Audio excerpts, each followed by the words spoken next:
तो अभी तक हमारा बेटे जितना भी हमारा पोर्शन ना हमारे सिलेबस के अंदर है इलेक्ट्रिक पोटेंशियल का और इलेक्ट्रोस्टैटिक पोटेंशियल एनर्जी का, वो लगभग कंप्लीट हो चुका है। ठीक है, अब इसी चैप्टर का सेकंड चैप्टर का ये एक नेक्स्ट पार्ट है जिसको हम बोलते हैं कैपेसिटेंस या फिर कैपेसिटर, एक ही बात है वो। तो उसको पढ़ने के लिए बेटे मेरे को प्रॉपर्टीज़ ऑफ कंडक्टर का आना अनिवार्य है, क्योंकि वो जो कैपेसिटर होता है बेटे बेसिकली एक ना कंडक्टर का बना होता है। तो इस चैप्टर को करने से पहले मुझे प्रॉपर्टी जितनी भी है कंडक्टर की वो सारी की सारी आनी चाहिए। क्लियर है मेरी बात? तो जो पहली प्रॉपर्टी है बेटे वो क्या है? अच्छा, बेसिकली हमारे पास ना 3 तरह के मटेरियल होते हैं बेटे।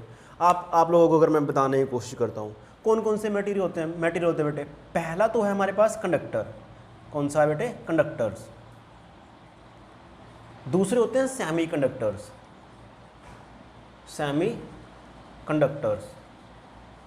तीसरे होते हैं इंसुलेटर्स।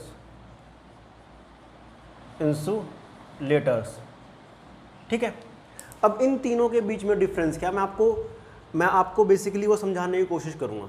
एक्चुअली होता क्या बेटे, जो हमारे कंडक्टर्स होते हैं, आप लोगों को मालूम है कि हमारे पास कंडक्टर्स हैं जिनको हम इलेक्ट्रिसिटी के अंदर यूज़ करते हैं, एज अ वायर यूज़ करते हैं, जो मतलब चार्ज को एक प्लेस से दूसरे प्लेस तक लेकर के जाते हैं। जब हम एक्सटर्नल इलेक्ट्रिक फील्ड अप्लाई कर देते हैं तो उन मटेरियल को अपन क्या बोल देते हैं बेटे? कंडक्टर्स बोल देते हैं। ठीक है, कैसे वो आपको मैं समझाने की कोशिश करूँगा। सपोज कर बेटे कि हमारे पास बहुत सारे एग्जांपल्स हैं, जैसे एल्यूमिनियम है, कॉपर है, ठीक है, सिल्वर है, गोल्ड है, ये सारे के सारे किसकी श्रेणी में आते हैं? ये कंडक्टर्स की श्रेणी में आते हैं।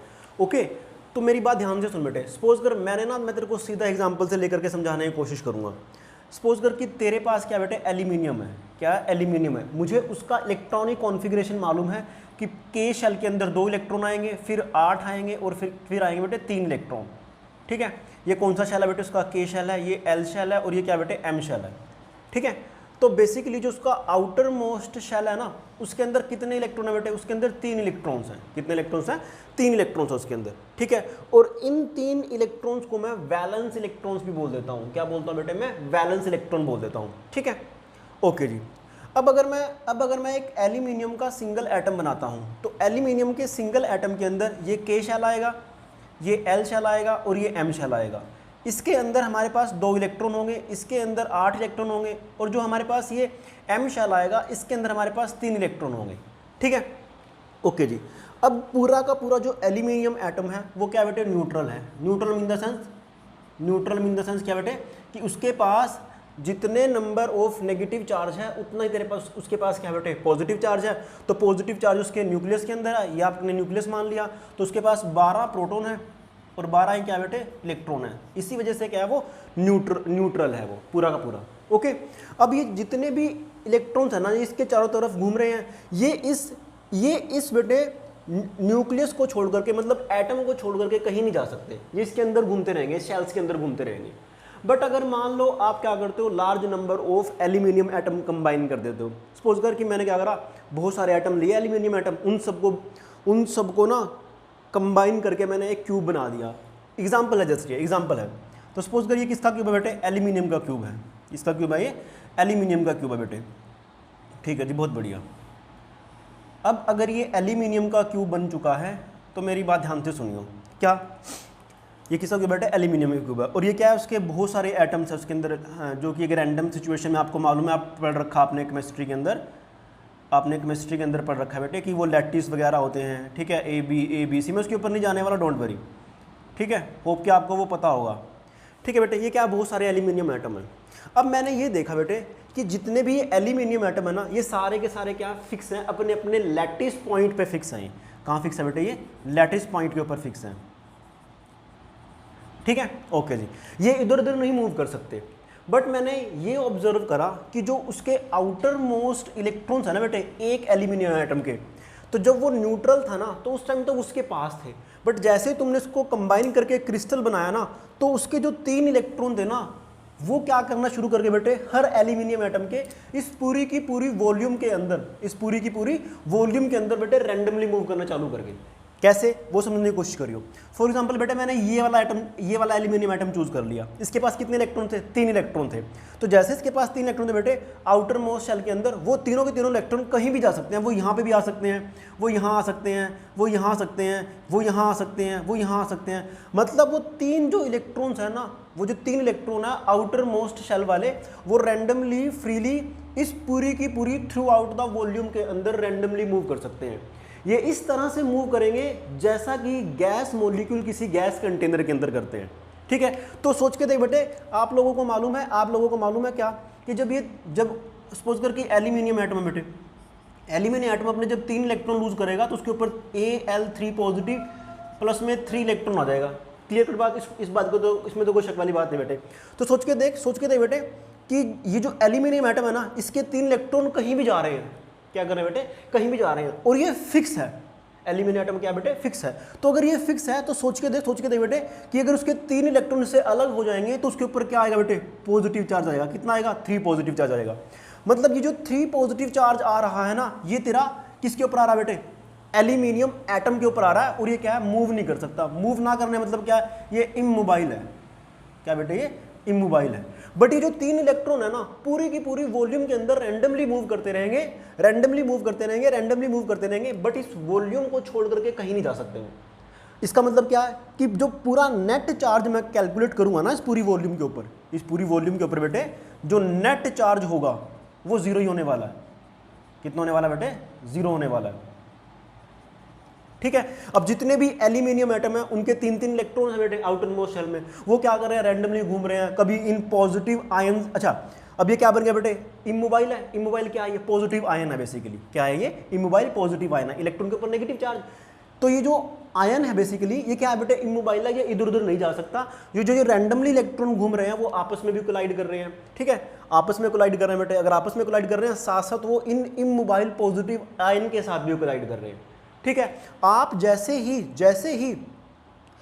इस क्रिस्टल को, मतलब इस एल्यूमिनियम जो हमने क्रिस्टल बनाया है बेसिकली, एल्यूमिनियम का एक क्यूब बनाया है, उसको अगर आप इलेक्ट्रिक फील्ड में रख दोगे, तो जितने भी ये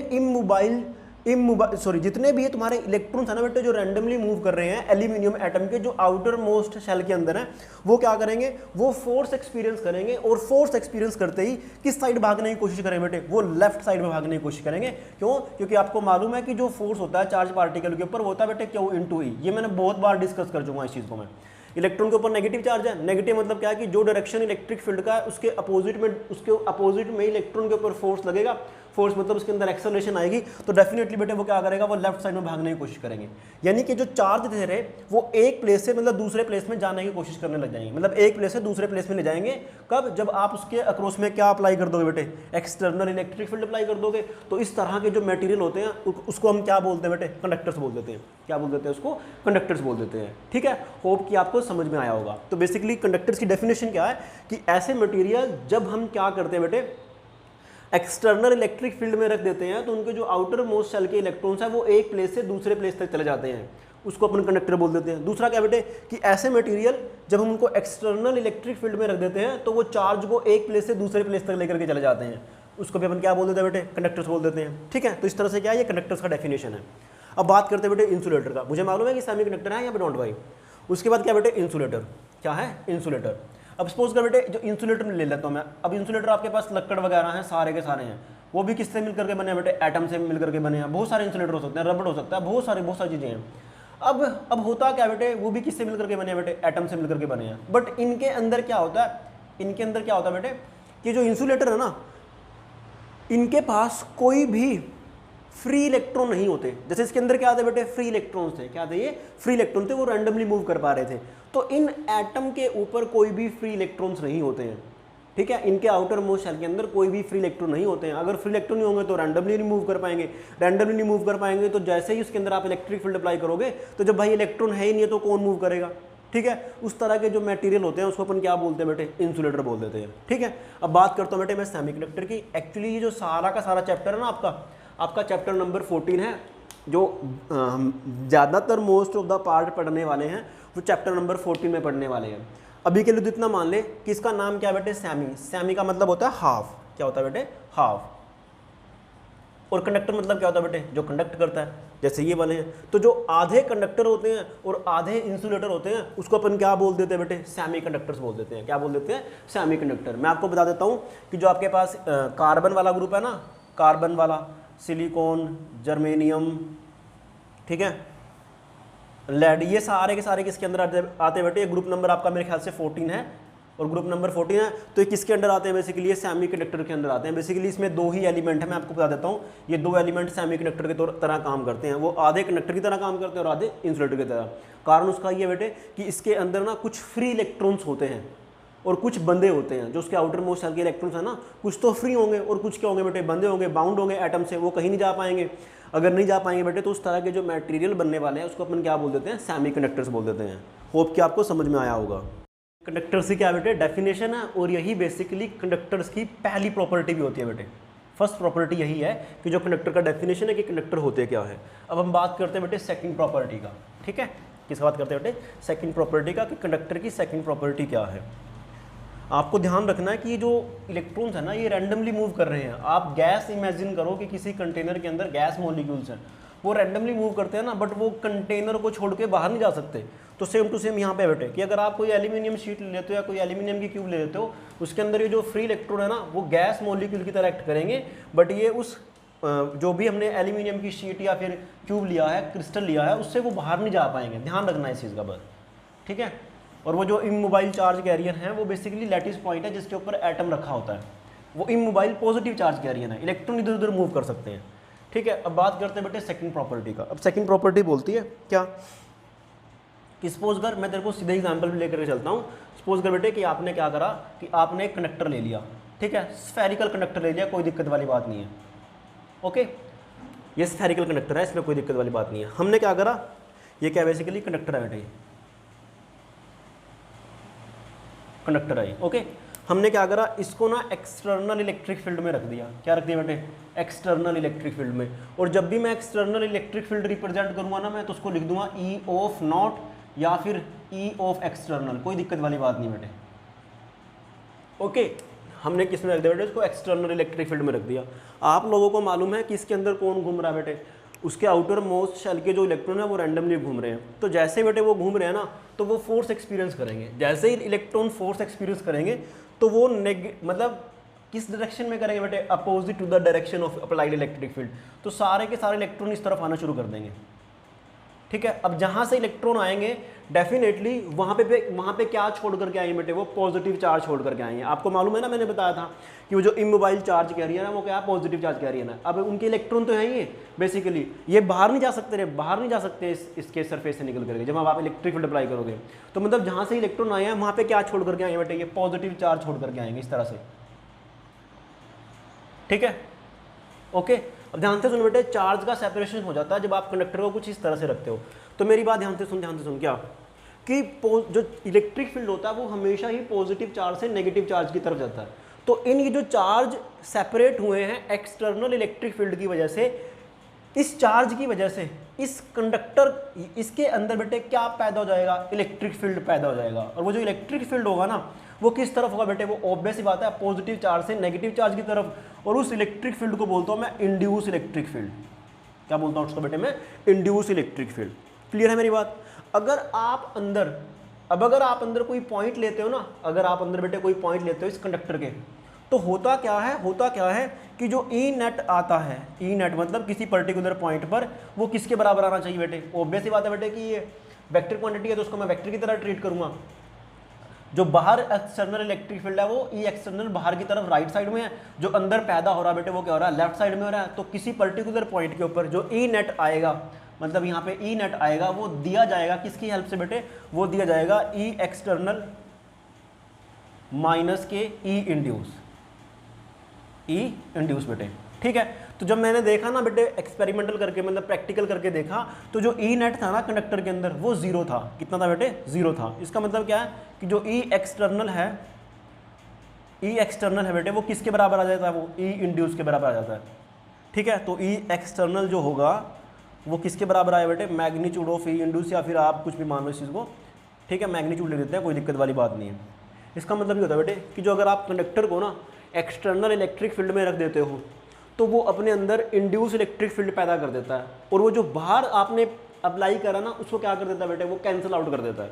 ठीक है, तो अंदर किसी भी कंडक्टर के जो इलेक्ट्रिक फील्ड होता है वो कितना होता है बेटे, जीरो होता है। कितना होता है, जीरो होता है। और ये चीज़ ना हमने की है, अगर आपको ध्यान है, जो हमने गॉस लॉ किया था बेटे, कंडक्टर्स हमने 4 तरह के होलो स्फीयर लिए थे, अगर आपके ध्यान हो तो वहाँ पे इलेक्ट्रिक फील्ड जीरो आया था।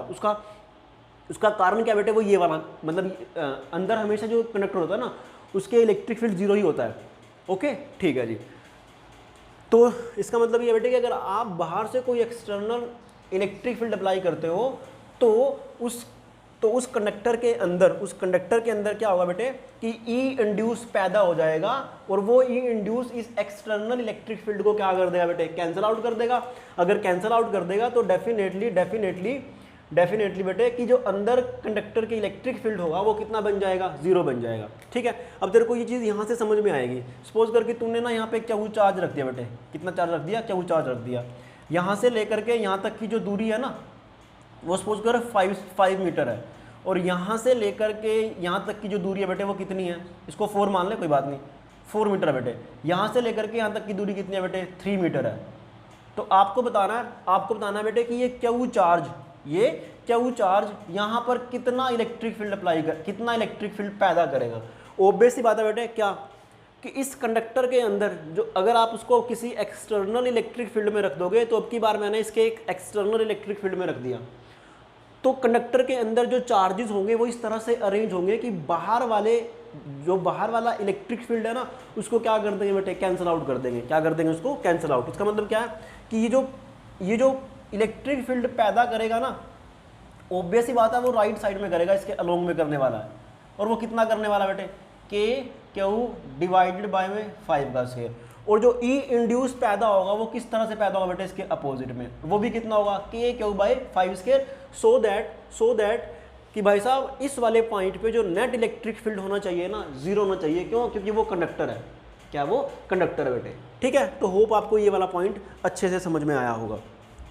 कंडक्टर की बेटे सेकंड प्रॉपर्टी है वो यही है कि अगर आप उसको एक्सटर्नल इलेक्ट्रिक फील्ड में रख देते हो तो उसके अंदर जो इलेक्ट्रॉन वगैरह है, जो चार्जेस है, वो अपने आप को इस तरह से रीअरेंज कर लेंगे कि बाहर वाले अप्लाइड एक्सटर्नल इलेक्ट्रिक फील्ड को कैंसल आउट कर देंगे, ई इंड्यूस पैदा करके अपने आप ही।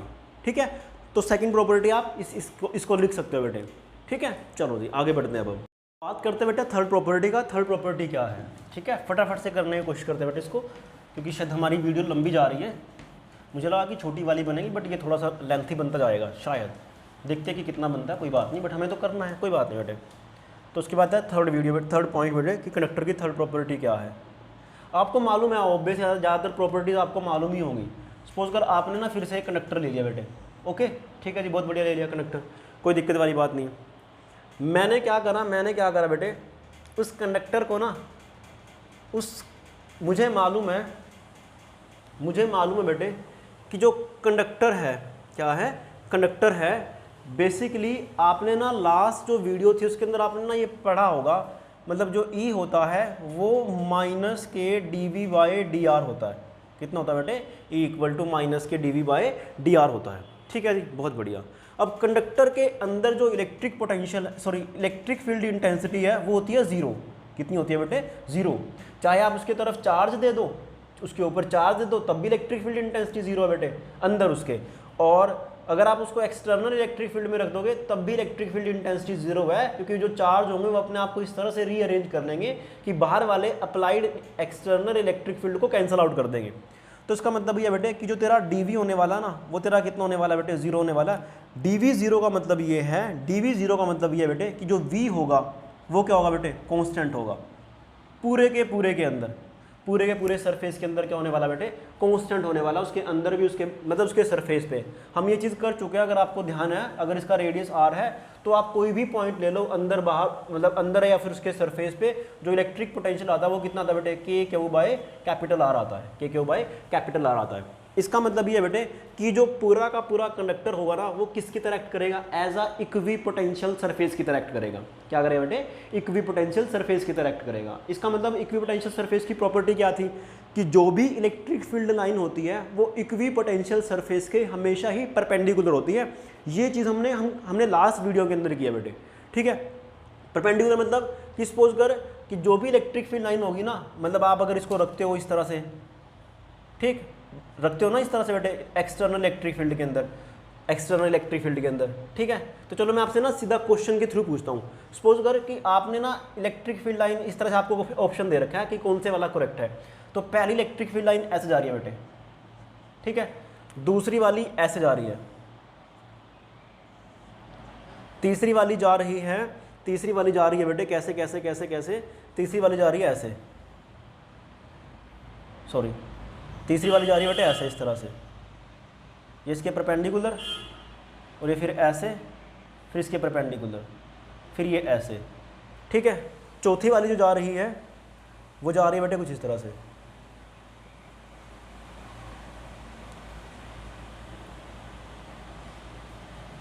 चौथी वाली जा रही है बेटे ऐसे, ठीक है। ये आपके पास ए ऑप्शन है, या आपके पास बी ऑप्शन है, या आपके पास सी ऑप्शन है, और या आपके पास क्या बेटे डी ऑप्शन है। तो वीडियो पॉज करके देखो बेटे कि कौन से वाला ऑप्शन इसमें से करेक्ट हो सकता है। ए हो सकता है, बी हो सकता है, सी हो सकता है, डी हो सकता है। यानी कि अनीता हो सकती है, बबीता हो सकती है, चंपा हो सकती है, फिर डॉली हो सकती है। तो जिसका करेक्ट ऑप्शन है बेटे वो है डी। क्या है वो, डी। क्यों, सोच के दें बेटे कि जो मैंने अभी तेरे को समझाया कि अगर v कांस्टेंट है ना, कोई इक्वी पोटेंशियल सरफेस है, तो वहाँ पे जो इलेक्ट्रिक फील्ड होता है ना वो परपेंडिकुलर होता है बेटे किसके, सरफेस के। ये हमने लास्ट वीडियो के अंदर ही किया है। अब सोच के देख, अगर ये कंडक्टर है ना, अगर ये कंडक्टर है तो जो इलेक्ट्रिक फील्ड होगा वो इसके सरफेस के परपेंडिकुलर होगा। तो मतलब ए ऑप्शन और बी ऑप्शन तो कैंसिल आउट हो गए, ठीक है। सी ऑप्शन पे चलते हैं बेटे, सी ऑप्शन पे। तो जैसे तो सी ऑप्शन में जाएगा तो यहाँ पे इलेक्ट्रिक फील्ड लाइंस है बेटे वो परपेंडिकुलर तो हैं बट उसके अंदर भी जा रही हैं। और मैंने आपको क्या समझाया लास्ट प्रॉपर्टी की हेल्प से, मतलब लास्ट टू लास्ट प्रॉपर्टी की हेल्प से, कि जो इलेक्ट्रिक फील्ड होता है वो कंडक्टर के अंदर जीरो होता है। तो मतलब अगर इलेक्ट्रिक फील्ड जीरो है तो इसका मतलब वहाँ पे कोई इलेक्ट्रिक फील्ड लाइंस भी नहीं है। तो मतलब सी वाली प्रॉपर्टी भी कैंसिल आउट। कौन सी होगी बेटे, डी होने वाली है। देख वो दोनों चीज़ों को सेटिस्फाई कर रही है। क्या कि परपेंडिकुलर भी है बेटे वो एंटर होते हुए, और बाहर निकलते हुए भी क्या बेटे परपेंडिकुलर है, और इसका कोई भी पार्ट अंदर नहीं है। तो आपके पास कौन सा ऑप्शन आ जाएगा, डी ऑप्शन आ जाएगा। होप आपको ये वाला पॉइंट समझ में आया होगा। क्या कि जो इलेक्ट्रिक फील्ड लाइंस होती हैं बेटे, इलेक्ट्रिक फील्ड होता है वो हमेशा ही कंडक्टर के परपेंडिकुलर होता है। क्यों, क्योंकि कंडक्टर किसकी तरह एक्ट करता है बेटे, एज अ इक्विपोटेंशियल सरफेस की तरह। और ये क्वेश्चन आपके पास बहुत बार आता है, बहुत बार, ठीक है। 1 नंबर में क्वेश्चन आ जाएगा आपके पास। ये क्लियर है मेरी बात। चलो जी चलते हैं बेटे फोर्थ प्रॉपर्टी की तरफ। किसकी तरफ, फोर्थ प्रॉपर्टी की तरफ। अब फोर्थ प्रॉपर्टी क्या कहती है, वो कहती है कि मैंने आपको ना एक बात बताई थी, याद करो बेटे, मैंने आपको ये बोला था जब हमने स्फेरिकल शेल किए थे ना, वहाँ पे हमने इलेक्ट्रिक फील्ड फाइंड आउट करा था।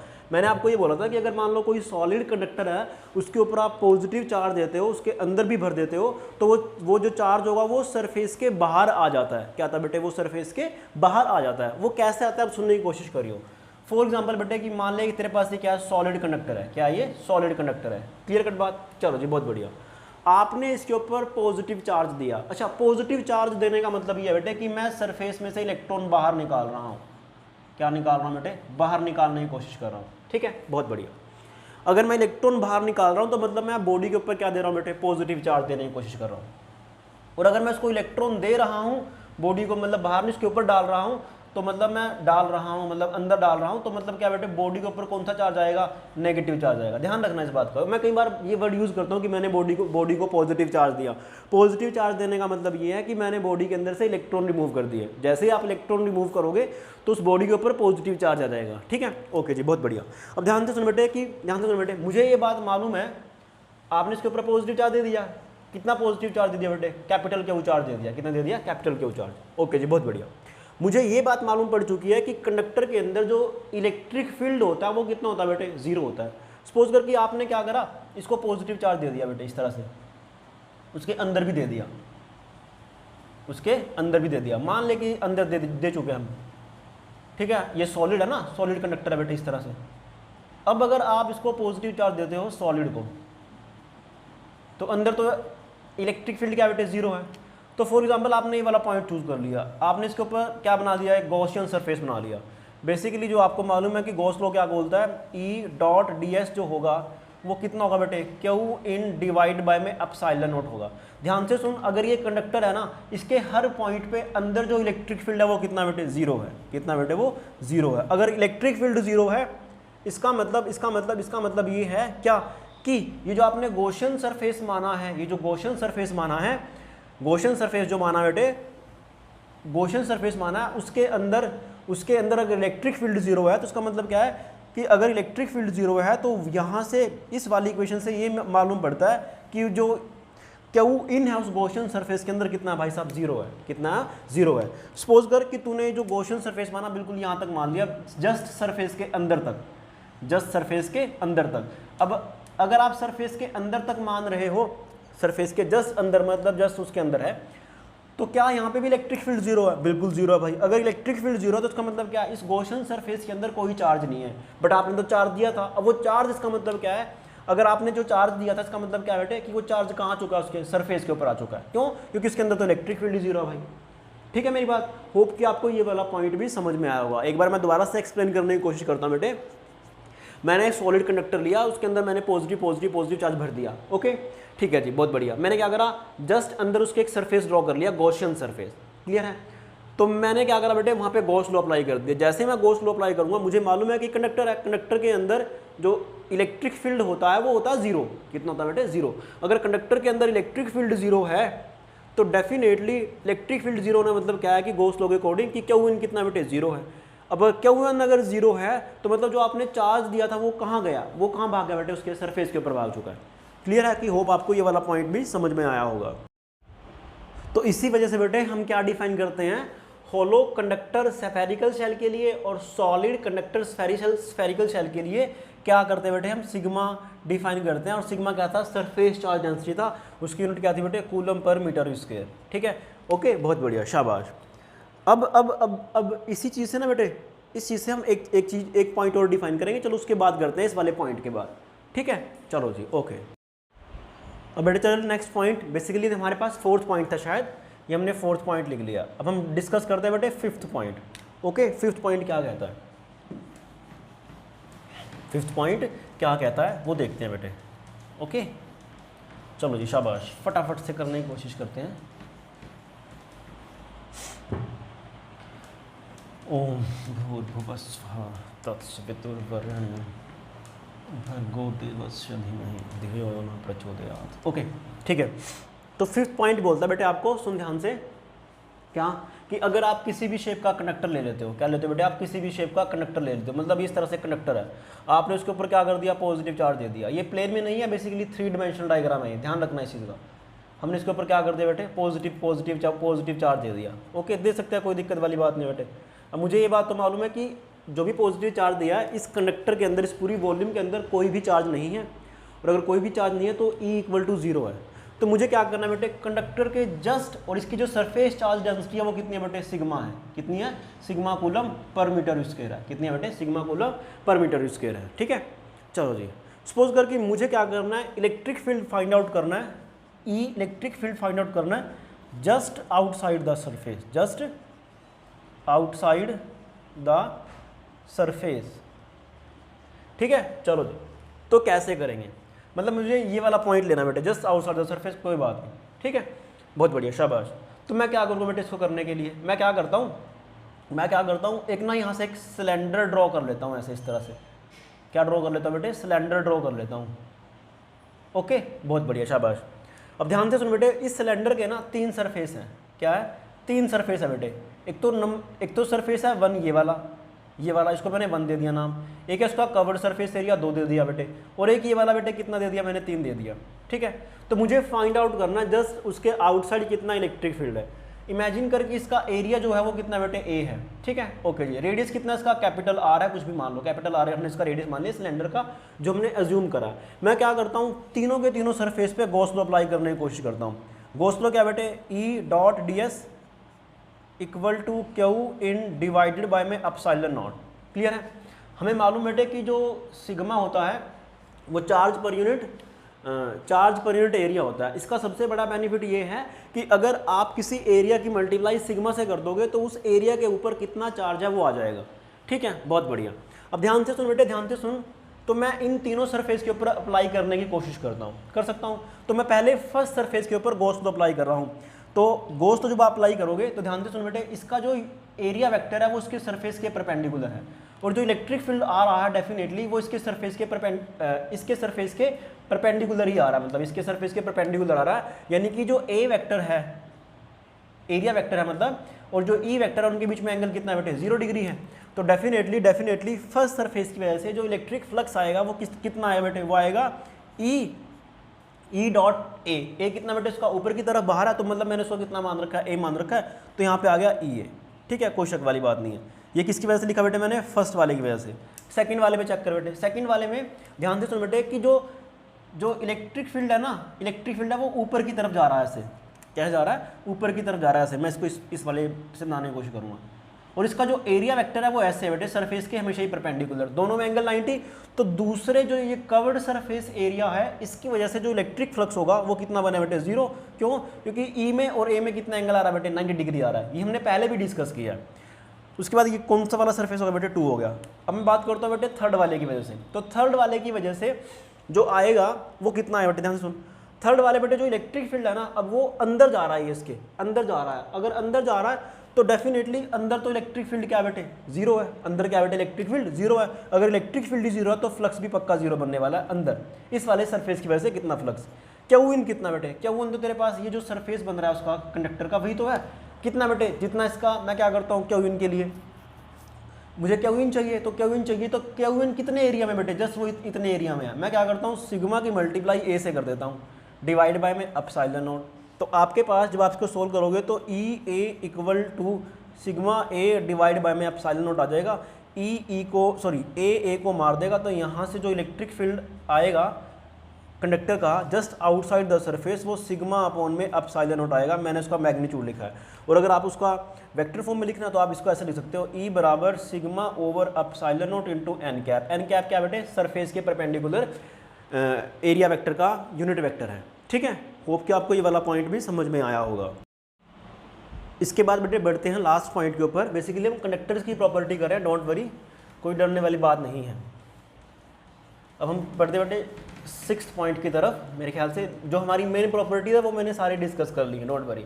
अब कोई टुच्ची मुच्ची सी प्रॉपर्टी बच जाती हैं तो वो भी डिस्कस कर लेते हैं, ताकि कभी कोई क्वेश्चन आ जाए तो हमें कोई प्रॉब्लम ना हो उसके अंदर, और आप ये भी ना बोल पाओ कि सर आपने नहीं कराया था वो। ओके, ठीक है जी, बहुत बढ़िया। आगे बढ़ते हैं बेटे। अब ध्यान से सुनियो, ध्यान से सुनो बेटे, ये 6 प्रॉपर्टी होगी लगभग। ठीक है, 6 या 7 जो भी होगी मुझे नहीं मालूम। अब ध्यान से सुनो बेटे कि मान ले कि तूने ना इस तरह का एक सरफेस ले लिया बेटा ऐसे से। ठीक है, ये इस तरह से का सरफेस ले लिया। ओके, मतलब ये इसके ऊपर मैंने क्या करा बेटे, पॉजिटिव चार्ज दे दिया। क्या दे दिया इसके ऊपर, पॉजिटिव चार्ज दे दिया। और ये कंडक्टर है तो जितना भी चार्ज है उसके, ऑब्वियस ही बात है, जितना भी चार्ज है बेटे उसके सरफेस के ऊपर आ जाएगा। ठीक, बहुत बढ़िया, शाबाश। अगर इसका रेडियस आर है, कितना बेटे, कैपिटल आर है, और ये जो कर्व बना रखे बेटे मैंने, इसका जो रेडियस है कितना, स्मॉल आर है। तो ध्यान से सुन, मुझे मालूम है कि जो सिग्मा होता है ना वो कितना होता है बेटे, क्यू ओवर एरिया, मतलब चार्ज पर यूनिट एरिया। तो चार्ज पर यूनिट एरिया मतलब क्या बेटे, चार्ज पर यूनिट एरिया।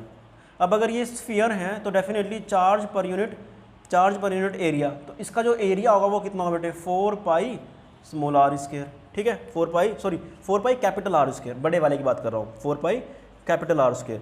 ये कौन सा बेटे, बड़े वाला है। और जो छोटे वाला है उसका कितना बने बेटे, charge per unit 4 pi small r square.